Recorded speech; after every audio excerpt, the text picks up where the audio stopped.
नमस्कार दोस्तों, स्वागत है आपका न्यू उत्कर्ष आईएएस चैनल पर। आज का हमारा टॉपिक इकोनॉमिक्स से निवेश मॉडल के ऊपर हम लोग यहाँ पर चर्चा करने वाले हैं। इन्वेस्टमेंट मॉडल, इसमें महत्वपूर्ण कुछ मॉडल हैं जिसके बारे में आपको जानकारी होनी चाहिए और कुछ आप लोगों ने यहाँ पढ़ा भी होगा, लेकिन इसको सेपरेट मैं यहाँ बताने की कोशिश कर रहा हूँ। जैसे कि आपने गांधीवादी मॉडल के बारे में सुना होगा, हेराल्ड डोमर मॉडल के बारे में पढ़ा होगा, महालोबिस मॉडल सुना होगा, ब्रह्मानंद वकील मॉडल आपने कहीं ना कहीं सुना होगा। तो ये जो मॉडल है, किस प्रकार से निवेश मॉडल के ऊपर इन्होंने क्या चीज़ें बताई हैं, इसका कॉन्सेप्ट क्या है, उसको हम लोग यहाँ पर समझने वाले हैं। और इसका इस्तेमाल किस रूप में इन लोगों ने, अलग अलग व्यक्तियों ने अलग अलग मॉडल के रूप में इसको बताया है, इसको देखेंगे हम लोग। आखिर में निवेश मॉडल की आवश्यकता ही क्यों पड़ती है, इसको भी समझेंगे यहाँ पर। बहुत ही सीधा सा कॉन्सेप्ट है। किसी देश के अंतर्गत, ध्यान सुनेंगे, किसी देश के अंतर्गत रोजगार, आर्थिक समृद्धि, आर्थिक विकास को बढ़ावा देने के लिए निवेश मॉडल का इस्तेमाल किया जाता रहा है। अब निवेश मॉडल में देश के हिसाब से देश कैसा है, देश विकासशील देश है, विकसित देश है या अल्प विकसित देश है, उस हिसाब से डिफरेंट मॉडल का इस्तेमाल करके कोई देश अपनी इकोनॉमिक को चलाने की कोशिश करता है, अपनी अर्थव्यवस्था को चलाने की कोशिश करता है। किस तरह से वो अपने देश के लोगों की, मतलब यानी प्रति व्यक्ति आय की अगर बात करें, उसको बढ़ाए, उनकी मांग और पूर्ति को संतुलित अवस्था में रखे, किस तरह से देश का विकास आर्थिक आधार पर किया जाए। और हर देश की अपनी रिक्वायरमेंट होती है, एक तरह का मॉडल हर देश पे लागू नहीं किया जा सकता है, इसलिए डिफरेंट प्रकार के मॉडल लाए गए हैं। तो इसको हम लोग यहाँ पर समझेंगे। पहला मॉडल जैसे गांधीवादी मॉडल। तो गांधीवादी जो मॉडल है, चूँकि ये शुरुआती समय में जब देश आज़ाद हुआ था, तो इस मॉडल की चर्चा काफ़ी थी और इसका स्वरूप जो है वर्तमान स्थिति में भी हमको यहाँ वर्तमान समय में भी देखने को मिलता है। और भी मॉडल का इस्तेमाल भारत के अंदर किया गया, उसको भी देखेंगे हम लोग। जैसे कि गांधीवादी मॉडल हम लोग समझे, तो गांधीवादी मॉडल के अंतर्गत क्या होगा, इसके अंतर्गत उत्पादन, ध्यान देंगे, उत्पादन और रोजगार के परिप्रेक्ष्य में ग्रामीण, सबसे महत्वपूर्ण शब्दावली का इस्तेमाल यहाँ पर किया गया, ग्रामीण एवं लघु उद्योगों पर बल दिया गया। यानी कि क्षेत्रीय स्तर पर रोजगार सृजित करने की बात की गई है। मतलब ग्रामीण स्तर यानी क्षेत्रीय स्तर पर ज़्यादा रोजगार पैदा किया जा सके, मांग और पूर्ति को संतुलित किया जा सके। और कहा भी जाता है कि अगर ग्रामीण अर्थव्यवस्था अच्छी होगी तो किसी देश की अर्थव्यवस्था ऑटोमेटिकली क्या हो जाएगी, अच्छी हो जाएगी।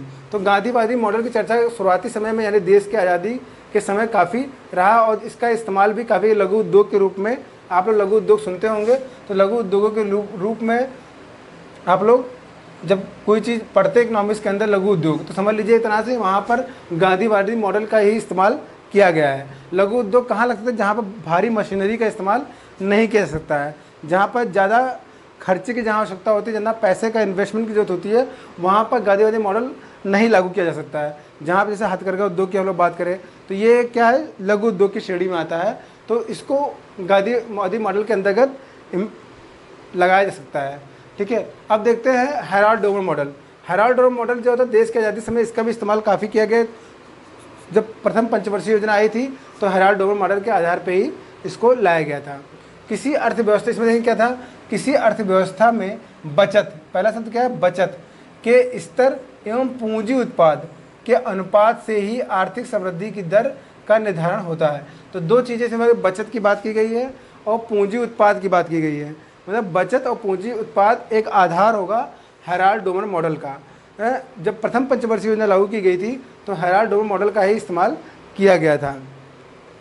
इस मॉडल में आर्थिक समृद्धि की प्रक्रिया में निवेश को केंद्र में रखा जाता है, यानी कि निवेश ज़्यादा से ज़्यादा लाया जाए। क्योंकि क्या होता है कि निवेश के रूप में, निवेश की अगर हम बात करें तो यहाँ पर हल्की चीज़ बता दूँ आप लोगों को कि दो तरह के निवेश है। एक तो सार्वजनिक निवेश होता है और एक होता है निजी निवेश। सार्वजनिक निवेश और निजी निवेश, दो तरह के निवेश होते हैं। दो तरह के निवेश की बात कही गई है यहाँ पर, तो ध्यान रखेंगे। सार्वजनिक निवेश और निजी निवेश। इस मॉडल में आर्थिक समृद्धि की प्रक्रिया में निवेश की बात की गई। अब जब निवेश की बात कर रहे हो तो दो तरह के निवेश आपके दिमाग के अंदर होने चाहिए। जब सार्वजनिक निवेश अच्छे से नहीं काम करता है तो निजी निवेश की जरूरत पड़ती है, लेकिन शुरुआती दौर में जब किसी देश के विकास के लिए सार्वजनिक यानी सरकार द्वारा जो नियंत्रित किया जाए ऐसे निवेश की बात कही जाती है और इसी को लागू किया जाता है। ठीक है, क्योंकि उस समय क्या होता है कि लोक कल्याणकारी योजनाओं को लागू करना होता है, लोक कल्याणकारी योजनाओं को लागू करना होता है, इसलिए सार्वजनिक निवेश की आवश्यकता ज़्यादा होती है जहाँ पर सरकार का नियंत्रण क्या होता है, पूर्ण रूप से होता है। ठीक है, निवेश उत्पादन क्षमता में वृद्धि करके, अब देखिए उत्पादन क्षमता की बात करें, उत्पादन क्षमता में वृद्धि करता है निवेश, क्योंकि जब निवेश कोई भी, अगर जैसे मान लीजिए भारत सरकार है और किसी क्षेत्र में वो निवेश कर रही है तो वहाँ क्या कर रही है, उत्पादन को बढ़ाने के लिए कर रही है। किसी क्षेत्र में मान लीजिए कृषि के क्षेत्र में इन्वेस्टमेंट कर रही है तो कृषि मतलब खाद्यान्न उत्पादन में बढ़ावा होगा, तो क्षमता में वृद्धि करके राष्ट्रीय आय, इससे राष्ट्रीय आय को सृजित किया जा सके, प्रति व्यक्ति आय को और रोजगार में वृद्धि की जा सके। क्योंकि जब उत्पादन क्षमता बढ़ेगी तो उसमें कई लोग इन्वॉल्व होंगे तो उनकी राष्ट्रीय आय भी बढ़ेगी, मतलब प्रति व्यक्ति आय भी बढ़ेगी, और जो कि ज़्यादा लोग इन्वॉल्व हैं तो रोजगार की वृद्धि भी हो रही है। तो ये भी सुनिश्चित हो जाता है हेराल्ड डोबर मॉडल पर। तो ध्यान देंगे, अगर हेराल्ड डोबर मॉडल परीक्षा में पूछा गया तो दो शब्द याद रखिएगा, उत्पादन बचत और पूंजी उत्पाद। दो शब्द याद रखिएगा, बचत की बात कर रहे हैं और पूंजी उत्पाद की बात कर रहे हैं। तो भारत अर्थव्यवस्था समृद्धि दर किस पर डिपेंड कर रही है, बचत दर डिवाइडेड बाई पूंजी निर्गत अनुपात। तो बचत दर अनुपाते पूंजी निर्भर अनुपात पर निर्भर करती है। तो ये फार्मूला दिमाग के अंदर रखेंगे तो आपको दिमाग में जब ये फार्मूला आएगा वैसे दिमाग में आपके क्लिक करेगा कि ये जो फार्मूला है ये हेराल्ड डोबर मॉडल के आधार पर दिया गया है। और याद रखिएगा हेराल्ड डोबर मॉडल प्रथम पंचवर्षीय योजना में लागू किया गया था। तीसरा देखेंगे महालनोबिस मॉडल। महालनोबिस मॉडल थोड़ा सा अलग है, इसमें पूंजीगत वस्तुओं, ध्यान देंगे दो शब्द वाली यहाँ पर भी है, पूंजीगत वस्तुओं के उत्पादन को प्राथमिकता दी गई और यह माना गया कि पूंजीगत वस्तुओं को बढ़ावा देने से दीर्घकालिक रूप से उपभोक्ता वस्तुओं की उत्पादन क्षमता बढ़ेगी। अगर आप पूंजीगत वस्तुओं को अगर बढ़ावा देंगे तो उपभोक्ता वस्तुएं भी बढ़ेंगी। ये इस तरह से कह सकते हैं उपभोक्ता वस्तुएं जो है वो डिपेंडेंट है पूंजीगत वस्तुओं के ऊपर। ये इसके अंतर्गत क्या कहा गया कि ये भारी एवं आधारभूत उद्योगों के विकास में विशेष बल देता है। यानी कि हम यहाँ पर पहले भी मैं आपको बता चुका हूँ कि हेराल्ड डोबर जो मॉडल है ये प्रथम पंचवर्षीय योजना, और प्रथम पंचवर्षीय योजना जब आप पढ़े होंगे तो आपको ध्यान होगा प्रथम पंचवर्षीय योजना में कृषि क्षेत्र के ऊपर ज़्यादा ध्यान दिया गया था, मतलब कृषि क्षेत्र के अंदर इन्वेस्टमेंट की बात कही गई है उसके अंदर। लेकिन जैसे हमने महालनोबिस मॉडल में आते देखते हैं उद्योगों पर ध्यान दिया गया और उसी समय द्वितीय पंचवर्षीय योजना के तहत ही कई उद्योग स्थापित किए गए। तो ये चीज़ दिमाग के अंदर रखिएगा। तो इसमें पूंजीगत वस्तुओं के, इसीलिए यहाँ पर देखिए कहा गया है कि ये भारी और आधारभूत उद्योगों के विकास पर विशेष बल देता है। ठीक है, और इस मॉडल के अंतर्गत भी अगर आप भारी मशीनरी लगा रहे हैं या कोई भारी उद्योग लगा रहे हैं तो वहाँ भी सरकार या निजी क्षेत्र के द्वारा इन्वेस्टमेंट की ज़रूरत होगी। तो कुल मिला के हर जगह देख रहे इन्वेस्टमेंट की जो थे वो देखना है कि सेक्टर में सार्वजनिक क्षेत्र का निवेश या निजी क्षेत्र का निवेश हो रहा है। ठीक है, शुरुआती में कृषि क्षेत्र में कह सकते हैं, महालनोबिस मॉडल में जब आएंगे तो हम लोग कहेंगे कि उद्योगों में हम भारी निवेश कर रहे हैं यहाँ पर। फिर उसके बाद देखेंगे कि हेराल्ड डोबर मॉडल और महालनोबिस मॉडल के विकल्प के रूप में एक नया मॉडल आया जिसे ब्रह्मानंद वकील मॉडल कहा जाता है। इसमें दो व्यक्ति इन्वॉल्व थे, दोनों ने थ्योरी दी थी, CN वकील और PR ब्रह्मानंद। ये दो लोगों ने मिलकर ब्रह्मानंद वकील मॉडल दिया। इसके अंतर्गत उपभोक्ता सामग्री क्या होती है, जो व्यक्ति द्वारा उपभोग किया जाता है, जैसे भोजन, वस्त्र, जो मूल वस्तुएं हैं जिससे जीवन चलता है, उसके उत्पादन पर विशेष बल दिया गया, जिससे भारत की अर्थव्यवस्था यानी भारत की आर्थिक समृद्धि दर को बढ़ाया जा सके। तो चूँकि ये देखा गया कि मांग और सप्लाई के आधार पर ही किसी भी देश की अर्थव्यवस्था चलती है। अगर ये दोनों संतुलित रहेगा तो अर्थव्यवस्था सुचारू रूप से चलेगी, उसी से रोजगार भी सृजित होगा, उसी से राष्ट्रीय आय का भी सृजन होगा, उसी से हर चीज़ का सृजन होगा। तो यहाँ पे ये ध्यान दिया गया कि ब्रह्मानंद वकील मॉडल दिया गया तो देखा गया कि जो मूलभूत वस्तुएं हैं, जो व्यक्ति प्रतिदिन यूज़ की जो सामान है, जो उपभोक्ता योग्य ज़्यादा जो बेसिक जो नीड्स होती हैं, उसके उत्पादन पर ज़्यादा बल दिया गया, जिससे कम से कम मांग और पूर्ति की जो साइकिल होती है वो चलती रहे। तो यहाँ पर ब्रह्मानंद के मॉडल ये दिया गया। ये तो वो मॉडल थे जो मतलब किसी नाम पर आधारित है या किसी व्यक्ति के द्वारा दिए गए हैं। ये वो मॉडल जो कि निवेश की बात हमेशा करते हैं कि इन सेक्टर में आप आइए, निवेश करिए। इसके अलावा भी जो हम लोग सीधे तौर पे सुनते हैं अक्सर, जैसे कि सार्वजनिक निवेश मॉडल की बात करें हम, तो सार्वजनिक निवेश मॉडल कह रहे हैं तो इसका मतलब क्या है? सीधी सी बात है कि भारत सरकार द्वारा किसी क्षेत्र में जब इन्वेस्टमेंट किया जाता है तो उसे सार्वजनिक निवेश मॉडल कहा जाता है। और इसमें होता क्या है कि सरकार जो होती है वो पूरा का पूरा नियंत्रण उस निवेश के ऊपर रखती है, उसको नियंत्रित करती है, उसको चलाती है।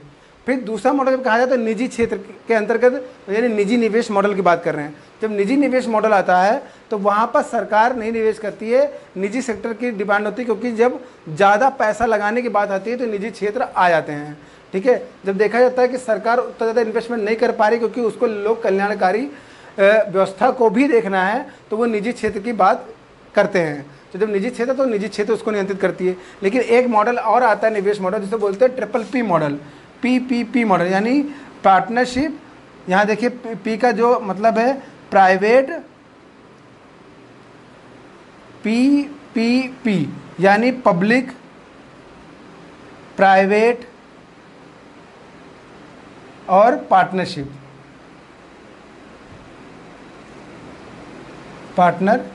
तो पब्लिक यानी सार्वजनिक की जो मैंने बात की पहले ही, प्राइवेट यानी निजी की बात कर रहे हैं, और दोनों की पार्टनरशिप चल रहा है। इसका मतलब ये हुआ कि दोनों ही क्षेत्र मिलकर कहीं पर इन्वेस्टमेंट कर रहे हैं। यानी जैसे कि मान लीजिए कि प्राइवेट सेक्टर ने इन्वेस्टमेंट किया और तो क्या कर रहा है पब्लिक सेक्टर यानी भारत सरकार उस निजी क्षेत्र के ऊपर देख रही है कि जैसे मान लीजिए कि भारत सरकार के पास कोई लोक उपक्रम है।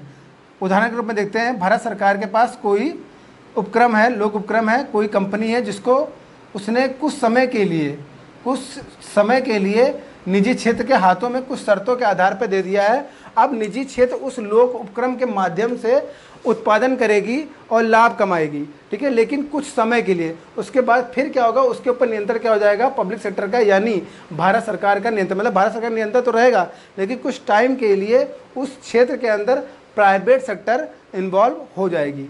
तो उसे बोलेंगे हम पब्लिक प्राइवेट पार्टनरशिप, या फिर दोनों मिलकर किसी क्षेत्र में इन्वेस्टमेंट कर रहे हैं। तो इस प्रकार 3 मॉडल और बने, सार्वजनिक निवेश मॉडल, प्राइवेट यानी निजी निवेश मॉडल, और तीसरा ये है कि दोनों मिलकर यानी सार्वजनिक निजी निवेश मॉडल। तो 3 मॉडल और बने। तो इस प्रकार से कितने मॉडल हो गए? 1 2 3 4 5 6 7 मॉडल एक प्रकार से आपने पढ़े यहाँ पर निवेश मॉडल के अंतर्गत। और सभी का उद्देश्य क्या है? किसी देश की आर्थिक समृद्धि, आर्थिक विकास दर को सुचारू रूप से चलाना और आर्थिक आधार में अर्थव्यवस्था को सुचारू रूप से चलाना, आर्थिक आधार पे देश का विकास करना ही सारा उद्देश्य है। अब यहाँ पर ये देखना होता है कि कोई भी सेक्टर किस क्षेत्र के अंदर आके निवेश कर रहा है। जैसे अगर निजी क्षेत्र निवेश कर रहा है तो किस क्षेत्र में आके निवेश कर रहा है, तो अगर सार्वजनिक निवेश हो रहा है तो किस क्षेत्र में निवेश हो रहा है, किस मॉडल को किस क्षेत्र के अंदर लागू किया जा रहा है, वो ज़रूरत के हिसाब से वो देखा जाता है। उस देश की सरकार उस चीज़ को देखती है। तो उम्मीद करता हूँ ये वीडियो आपको काफ़ी पसंद आया होगा, इसलिए इस वीडियो को अधिक से अधिक लाइक करें, शेयर करें, सब्सक्राइब करें। आज के लिए इतना ही, धन्यवाद।